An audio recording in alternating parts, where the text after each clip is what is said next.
So yeah, today we actually start the fatty acid catabolism. So this is the fate of fat, so to speak, both endogenous and exogenous fats. We'll go over this and what that means and entails. These are my more pristine markers. Okay. Yes, pristine. Because they're starting to wear thin for my allotment for the year. All right. So just to review some of the basic backgrounds on your own, you may want to look back and just look at chapter 10 from last semester. If you remember when we started this semester, last semester, for the most part, until the last chapter or so, was really just the foundation on each of the biomolecules, like what proteins are, and nucleic acids, and fats, and carbohydrates. And this semester, for the most part, we're doing the metabolic pathways utilizing those biomolecules. So you may want to go back and review, how they're hydrophobic and what makes a triglyceride, or they're also called triacylglycerols and things like that. Okay. The oxidation of these long-chain fatty acids to acetyl-CoA, that's the ultimate end product of beta oxidation, is the central energy-yielding pathway for most organisms, okay? So, for example, here, the mammalian heart and liver get 80% of all their energy from fats alone. So that's why you do need fat in your diet.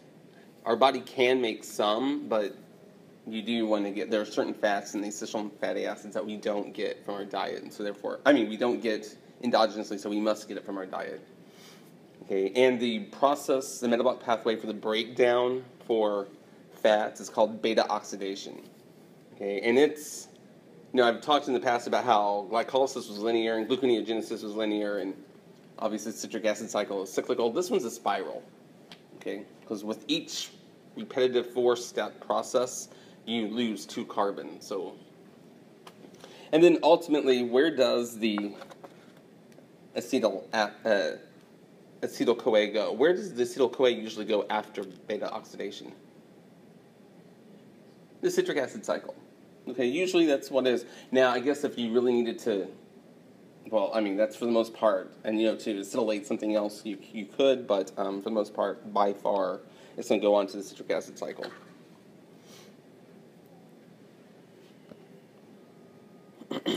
All right. So we have 3 basic fates. First off, the major one is the citric acid cycle. The second one is called the formation of ketone bodies, which occurs in the liver, and we'll talk about that, both the good and the bad ramifications of ketone bodies. But those are water-soluble fuels that can go to the brain whenever you don't have enough glucose available. Okay, it's like a last resort kind of thing. And then higher plants can actually use acetyl-CoA as their biosynthetic precursor. So it's not their main energy source. They actually use it to build other things, but those are only in those higher order plants and not in us. Okay. What are some of the possible problems of using fatty acids and fats? What's one of the major problems with just using fats for energy?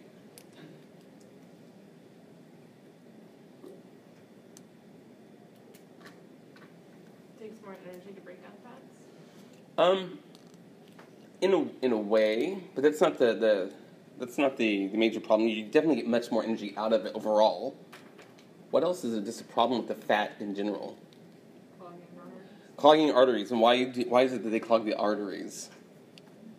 What makes them potentially artery clogging?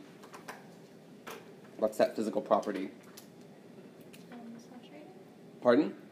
Saturation and unsaturation. The saturation versus unsaturation. Okay, what else? Pardon? The solubility. They are water insoluble, and so we are water based. Okay, and then based off of their saturation, it affects their melting points, and so they could very well be a solid at body temperature. Okay, there are other problems that you probably don't think about. One is transporting them, which has to do with their solubility and everything. It's not the easiest to get them from you know, if you're doing it from your diet, from your stomach, which we're going to find out is not where fats are absorbed, but from the digestion system to where they need to go. And also one that usually gets overlooked is the fact that they are relatively inert. They're stable. They're chemically stable. Okay, which goes along the line that I think that Jackie was referring to, in that you have to do something to them to activate them in order for them to give off energy. Okay? Exactly. No, that's exactly what she was thinking. So how are fats stored typically? Where are they stored? The adipose tissue. Okay, and usually, the three sources of fatty fuels. Okay, but first one is the storage fats that we have. Okay, in the adipose tissue for the lipid droplets. Okay, that's our one source. So this is just a scanning electron micrograph of the adipocytes. Adipocytes can be huge, and it's primarily, cytosol, in the sense that they have very little mitochondria or the organelles that are necessary than in other cells, because their whole purpose really is just to store fats. Is that more specific to white adipose tissue compared to? Right, which within us, the vast majority of us is WAT, unless you're a bear or a hibernating animal. But yeah, the big difference between white and brown adipose, does anyone remember from last semester? What's the difference? What makes the brown adipose tissue brown? Mitochondria. They have several mitochondria, a lot more mitochondria than the white adipose tissue, which is primarily just for storage. What's another source of fats to use for energy? One is the adipocytes. Pardon? Glycogen itself is a sugar, but you're on the right track in the sense that it's the endogenous, which means, what does endogenous mean? If it's endogenous. Endo means, and so it's from the inside. We make it ourselves. We can biosynthesize certain fats. Okay? The liver is really, really important for this. It's one of the, 500 functions of the liver. I mean, the liver has lots and lots of functions.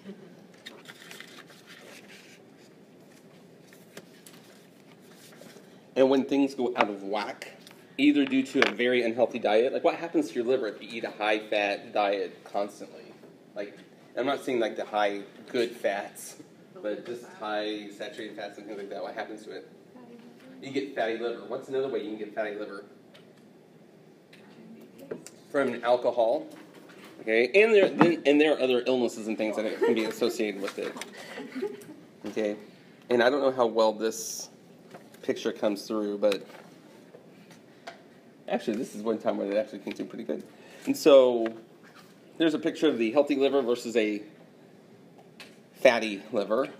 And I know one time whenever I was there at the autopsy, there was someone who had obviously, they had a drinking problem or something that had stressed their liver to the point to where it got so fatty that you could see the ridges of the diaphragm had built and permanently crinkled the liver, okay, because there's no other place for it to go. And so just think every time that woman breathed, she was, pressing on that liver. And I mean, it's yellowy. I mean, it's just it looks like fat. It's gross. At that stage, they'd be going to liver failure, right? I would assume so. She committed suicide. So it did not kill her. The bullet to the head did. But all right, but that's not the only. But that's in the U.S. It's one of the top ways is through alcoholism or certain types of hepatitis, and then definitely high-fat diets. Is that maybe for hepatitis C, or is it? I guess in theory, almost any of the hepatitises, if they're untreated, you could have issues with various functionalities of the liver. I think with hepatitis C, it's just the fact that it can be inert for 30 years and you never know it unless you get tested for it. Okay. And then what's the third way? One was our adipocytes, one is we make it ourselves, and the third way is your diet. And if this was endogenous, what's the diet? Fancy word. Exogenous. So, which I used to have a picture of this really, really heavy-set little kid that was eating all this Big Mac stuff. But, Oh, I use that meme all the time. yeah, and it's really sad. Oh, the fried Pepsi balls, yes. It sounds like everything at the Texas State Fair. Mm-hmm. It's like just Any fried, you know, like fried oil. Like that's just all. That's just really, really nasty. And I don't remember what year I got that from the NIH or CDC, whichever government organization I got that from, but it was from the early 2000s on the fats in the typical diet. And of course, I also showed this one in organic chemistry and before, but the whole thing that now it's actually relatively simple to not include trans fats, since we're going to find out that trans fats are not naturally occurring with one exception, and that one exception is important. We're going to see it not today, probably in the next lecture. But that trans fat is not released. Okay, it's an intermediate in the process, and so why did they use trans fats originally? It was more stable, and so it made it longer shelf life. You didn't have to refrigerate things as often. You know, you could just have it. You know, they didn't call it trans fats. You know, they call it partially hydrogenated or partially dehydrogenated fats. That's just another way of saying trans fats. And now, of course, more and more restaurants in some cities and municipalities have already made trans fats legal. You know, they banned them from the diets because it is possible. Is that what they're trying to do with the school lunches? That was one thing. Well, no, one of the big pushes with the school lunch system was the fact that they were just trying to do more fresh fruits and unprocessed foods and grains. And so, and the federal government required like to have a certain percentage or whatever of them available to students. And either some schools say that students just aren't eating that, but you know they still have vending machines and things around, or you know they just parents need to step up and say, eat it. You know, put down the Cheez-Its. So, A lot of conviction. So, this is just a review once again how you could have what it looks like how the kinkiness increases once you have the naturally occurring unsaturated fats, and you have monounsaturated versus polyunsaturated, and the higher degree of unsaturation, typically the higher the melting point will be. The lower the melting point will be. Yeah, so that way it's going to be liquid for much longer. And not a solid. Okay, versus this. So that's why now the government requires on the nutritional information the fact that you have saturated fats, monounsaturated and polyunsaturated fats, which the polyunsaturated fatty acids are also called PUFAs, P-U-F-A. What are some of the good sources for PUFAs? Fish. Some fish? Avocado. Pardon? Avocados? What's another really good source? Olives. Some olives? Mm-hmm. Oh, that's kind of pushing it. I just had some of this just before I came in here. I popped a couple of these. Almond. Almonds, yes. So some of the nuts. Didn't know what we were going to say. Which I really like the wasabi almonds. Are really good. You said, okay, I didn't know your dad. the lower melting point, or the higher melting point is good, so it's liquid, and it doesn't. No, the lower melting point. You want it to be liquid, not Yeah, you don't solid, want it to right? build up. Right, you don't want it to be a solid. You want it to be a liquid for longer. Oh, okay, yeah. Yeah, see what I'm saying? Yeah, because I was also thinking, Yeah, You don't want Right. Crisco in your blood. Because that's gonna make like. I was getting the thing right, it was just mixing it up. Right. Which one? I know. I always have to then sit and think, okay, solid bad, liquid good, because then you can, if all spells have the little disclaimer that they used to stick on the fat substitute, things that had fat substitute in it, you know, anal leakage. You know, so not that I'm condoning that either, but. Everything that I thought you So, because when Elestra first came out, Elestra, you know, is the fat substitute, sort of like sucralose, you know, Splenda, and our bodies can't digest it, and so that's why it has similar properties, and they start putting it in some of the potato chips and things like that, and some people are allergic to it, which that's going to happen. You know, people can be allergic to anything, but some people are allergic to it. But a lot of people then thought, oh, since this doesn't have fat, I can eat, you know, 3 servings of potato chips or whatever, and so they would eat a lot more of the potato chips, ice cream, whatever, and then they would have gastric issues because then you're having so much of this fat that your body doesn't digest anyway, and so that's how you normally get rid of it is through defecation, and so if they just keep consuming it, it's going to come out. So then they had a little warning on it for the longest time on your potato chips and stuff that say anal leakage, which is really funny. That was back in the 90s, so I don't know that they still have to put that little warning on things now. The novelty has worn off. And once again, for the storage, we have the triacylglycerols, which are also called tags or triglycerides. And you should know what the glycerol backbone looks like at this point in time. And what were the enzymes that break down these triglycerides called? What is the enzyme family that breaks these down? Lipases. The lipases. And now, technically, if it's a phospholipid, then sometimes they're called phospholipases. But yeah, the lipases. All right. And this is to show how you get so much more energy from per mole energy from the fats than you do, the fatty acids than you do from the sugar. And the primary reason is the fact that the carbon chains on these fats are highly reduced, and it's through the process of oxidation that we get energy.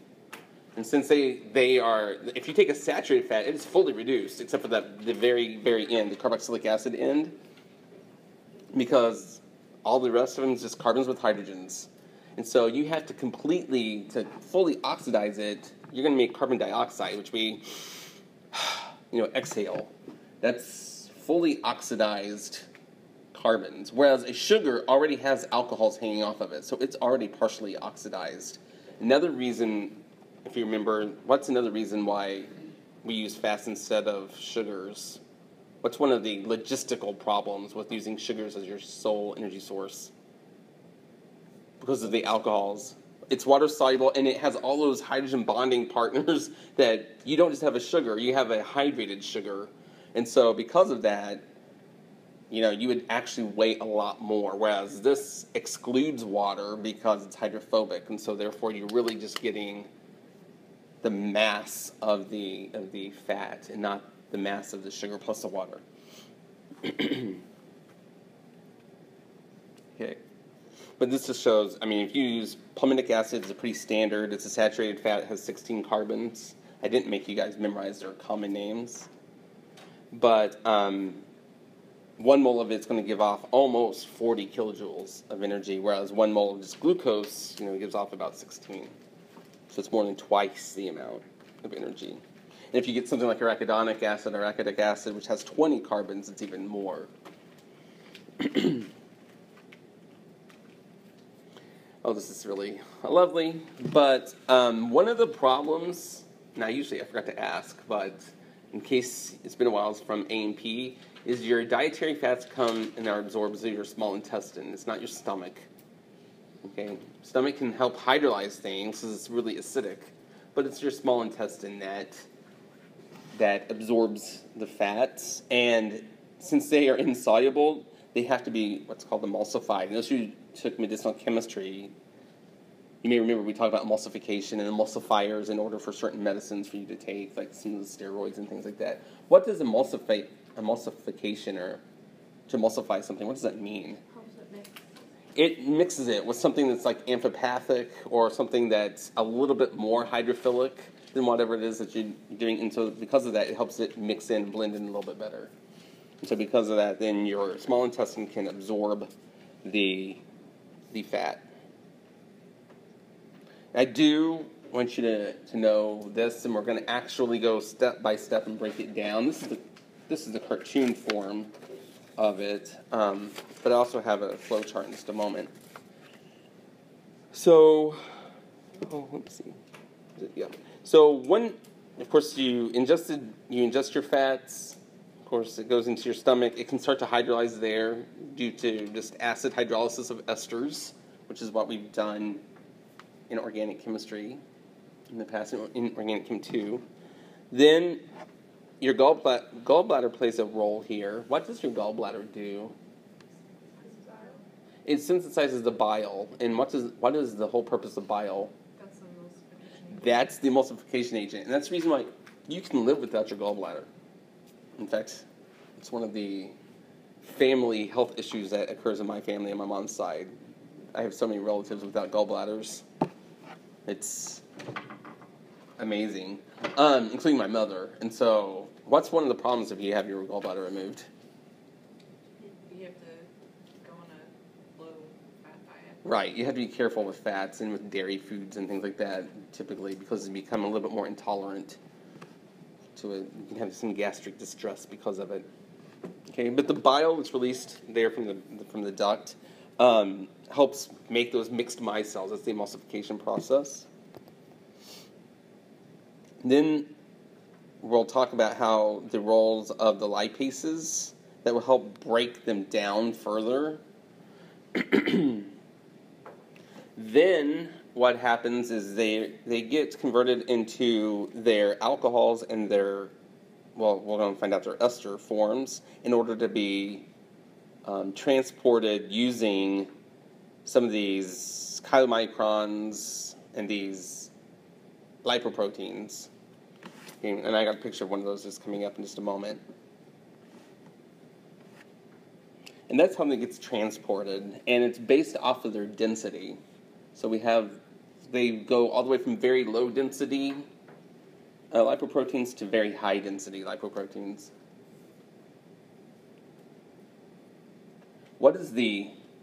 This is where a lot of times we talk about the good cholesterol versus bad cholesterol, which is really a misnomer because those are not cholesterol, those are lipoproteins.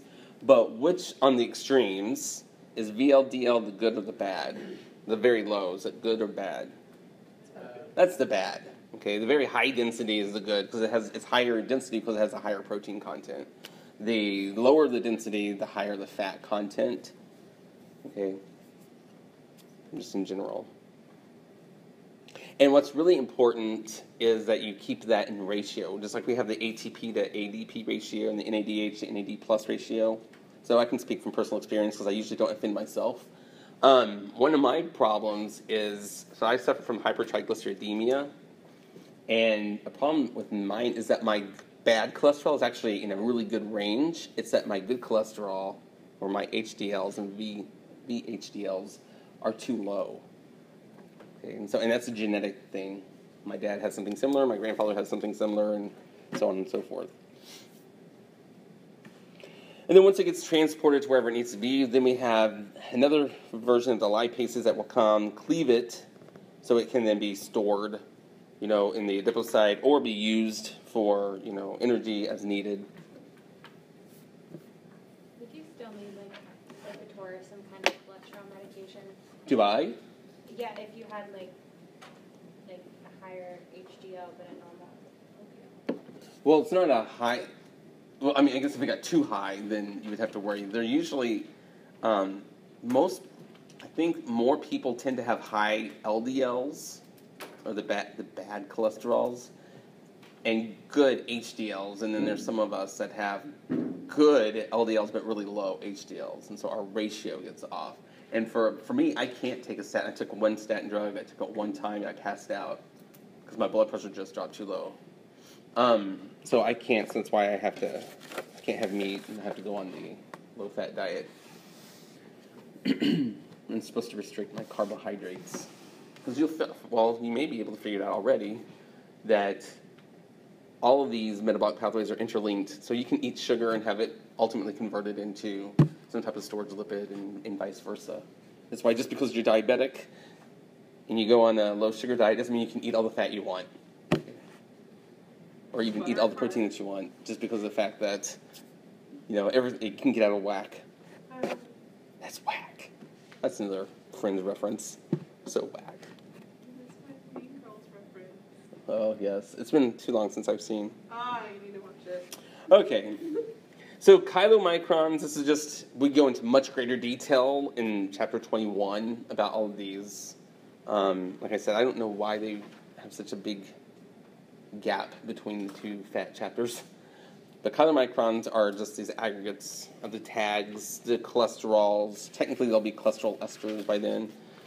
Very, very specific proteins. And so the apolipoproteins, apo means without, and so it's a lipoprotein that's waiting for its lipid. And once it has its lipid, it becomes a lipoprotein. So just like an apo enzyme means it's missing something in order to make it an active enzyme, an apolipoprotein means it's without its lipid. Okay, and then the lipoproteins themselves, there's VLDL, LDL, IDL, HDL, and VHDL. So it goes from very low to very high density lipoprotein. This is a picture of one. So you can see this, and I've got a figure. I've got a video that we watch. I may wait and do it in chapter 21, but it's awesome. Some people may not want to be eating during it because I have had a few people get a little nauseous. But these can actually be quite huge, and so they have very specific lipids that are expressed on the outside, as well as their lipoproteins.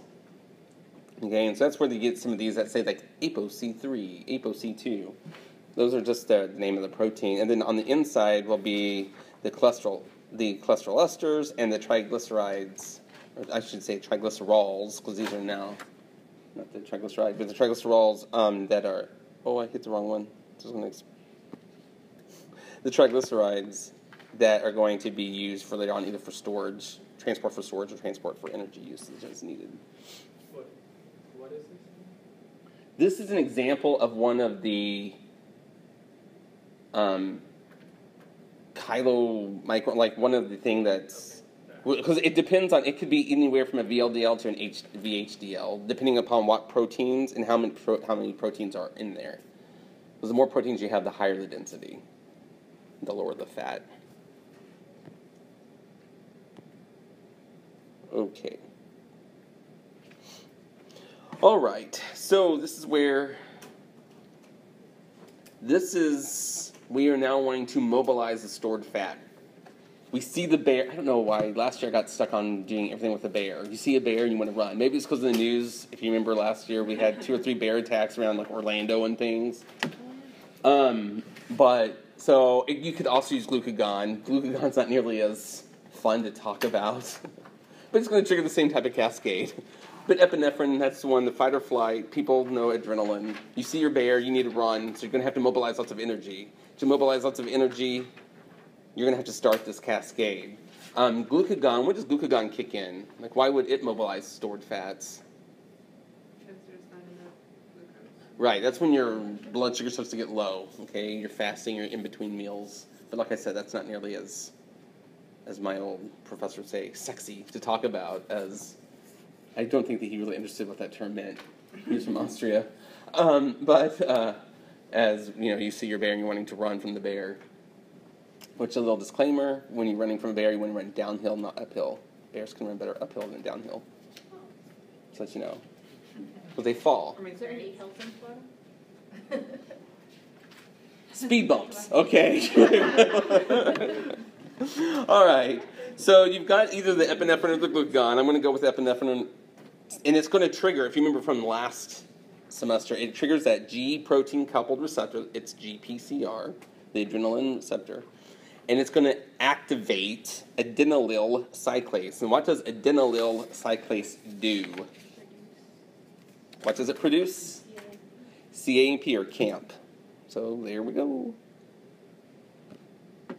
So CAMP then triggers pKa, our good friend pKa, which we've actually been talking about in neurochemistry as well. And so pKa stood for what? Protein kinase A. And protein kinase A, what does it do?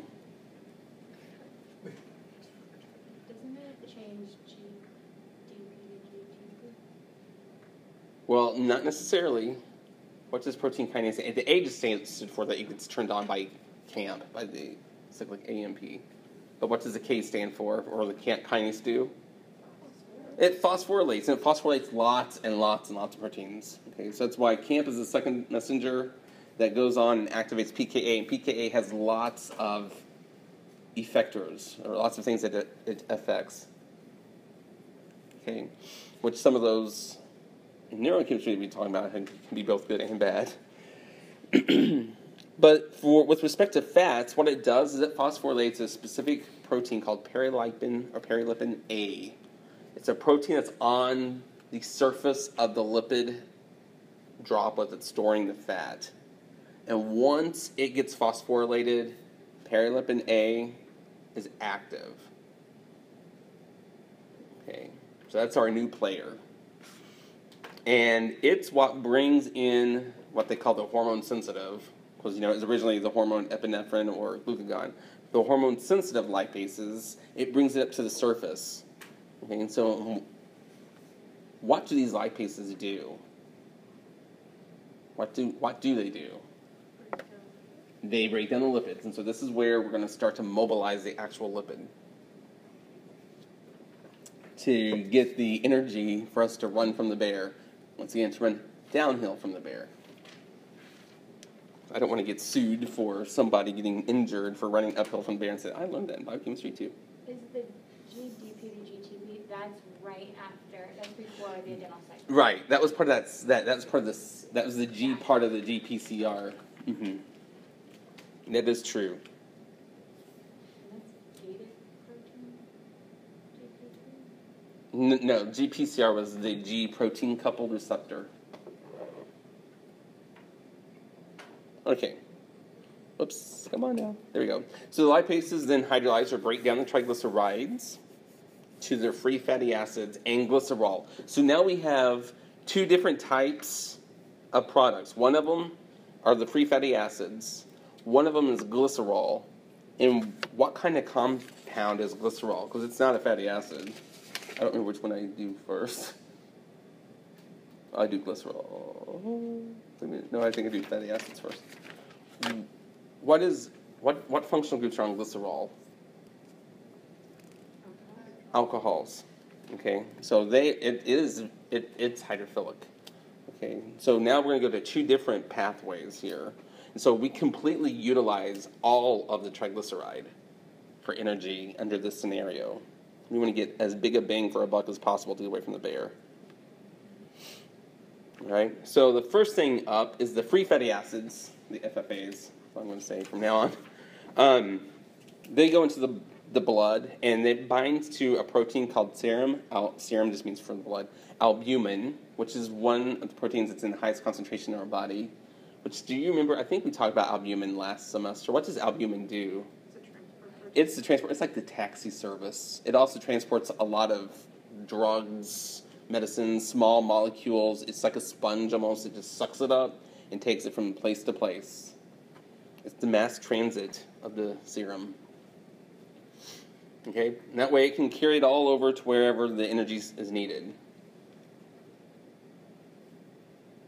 And there are receptors and stuff on these various cells that will recognize, okay, they get activated whenever they're in need of the energy, and so that's how they'll stop the serum albumin protein and suck off the fatty acid. Where does the glycerol go? You actually know this if you think about it. Where does glycerol go?